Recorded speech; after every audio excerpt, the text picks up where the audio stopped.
Hey guys, আসসালামু আলাইকুম, welcome to my new video. তো আপনারা সবাই কেঙ্কা আছেন আমাকে জানাইয়েন।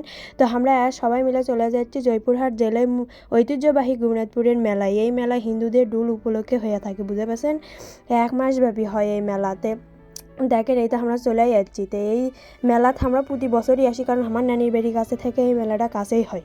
ছোটোর থেকে এই মেলাতে আমরা আসি। তো দেখেন, আজ আমরা সবাই মিলেই চলে আনো, আমার নানিরা সবাই মিলেই আসলো এই মেলাত সবাই আসে। তো আপনারা যদি কেউ না আসা থাকেন তো আসেন, কিন্তু সামনের বছর আসেন, কারণ এই বছরে আর মেলাটা শেষ হয়েই যাচ্ছে, আর 2-1 দিন ব্যান থাকবে। তো এই মেলার দেখেন, এই তো মিষ্টি পাওয়া যায়, বড় বড় মাছের মিষ্টিও কিন্তু এই মেলাতেই পাওয়া যায়, বুঝছেন। তো এই মেলার সবই পাওয়া যায় আর কি কমও। আপনি কেরক দেখেন, আপনারা ঘুরেই দেখেন, আমি আপনি কেরক নিয়ে ঘুরিচ্ছি দেখেন। অবশ্য মেলা এখনই ফাঁকা আছে, ঘুরে অবশ্য শান্তি, কিন্তু যে রোদ রে বাবা, রোদের মধ্যে আমরা গেছি, গরমে আজ তো শেষ হয়ে গেছি। শেষে আমরা আবার কুশারের রস খাইয়ে দিয়ে আনা ঠান্ডা হসি।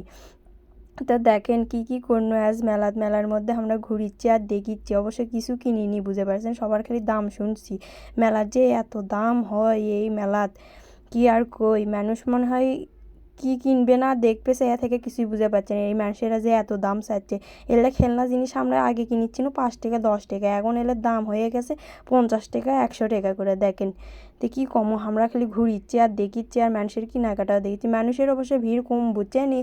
এখন আগে সেই ভিড় থাকিচ্ছিল, অবশ্য মাঝে সেই ভিড় আসলো, আমরা শেষের দিকে গেছি, দেখে ইনকা ফাঁকা ফাঁকা লেগেছে, আর আপনারাও দেখে ভালো লেগেছে। অবশ্য আমরা ঘুরেও ভালোই মজা পেয়েছি এই ফাঁকার যেয়ে। তাহলে সবাই ভালো থাকেন, আমার ভিডিওটা শেয়ার করে দিয়েন, পাশে থাকেন।